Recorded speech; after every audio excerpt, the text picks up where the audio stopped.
Hello and welcome to the old Fliers. Think about this.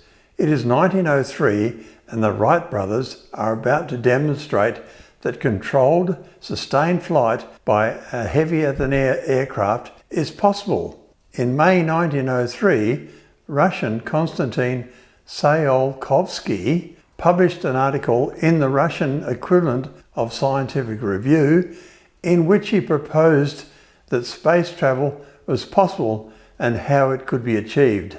John D. Clarke's book Ignition states that this article, titled Exploration of Space with Reactive Devices, sets out 5 principles. Almost no one, either in Russia or elsewhere, took any notice of this article. He said, "Space travel is possible. This can be accomplished by means of, and only by means of, rocket propulsion."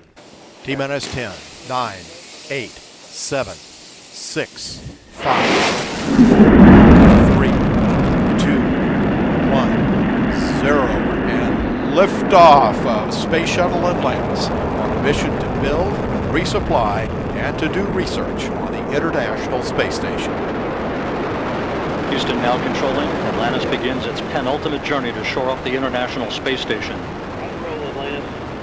Gunpowder rockets cannot be used since gunpowder simply doesn't have enough energy. Certain liquids do possess the necessary energy. Liquid hydrogen would be a good fuel and liquid oxygen a good oxidizer. It was only 5 years earlier that liquid hydrogen had been extracted, and 20 years earlier that liquid oxygen had been extracted in 1883. These concepts were way ahead of their time. In later articles, Konstantin discussed either possible rocket fuels such as methane, ethylene, benzene, methyl and ethyl alcohols, turpentine, gasoline, and kerosene. This man was years ahead in his thinking. How was this so? Konstantin was born in 1857 in Ryazan Oblast, about 200 kilometers southwest of Moscow. At age 10, he caught scarlet fever and lost his hearing and the chance to enter school. As a result, he was self-taught. As a teenager, he moved to Moscow and spent 3 years reading all that the Moscow Library had to offer him. He moved back to his home and became a mathematics teacher.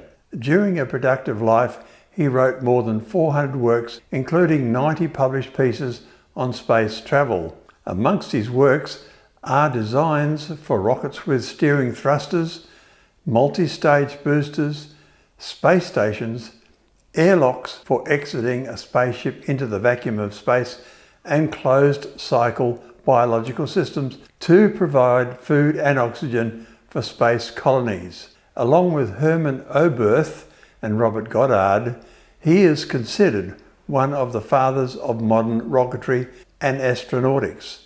Konstantin studied wind tunnel effects on airships, hovercraft, and aeronautics in general. Konstantin influenced later rocket scientists throughout Europe like Wernher Von Braun. Soviet search teams at Pennemunde found a German translation of a book by Konstantin, of which almost every page was embellished by von Braun's comments and notes. Leading Soviet rocket engine designer Valentin Glushko and rocket designer Sergei Korolev study Konstantin's works. He is just one of many who were not appreciated in their lifetime. Many monuments and accolades have been bestowed since his death. There is even a statue of Konstantin Tsiolkovsky directly outside the Sir Thomas Brisbane Planetarium in Brisbane, Queensland, Australia. Truly a remarkable man. Thank you for watching.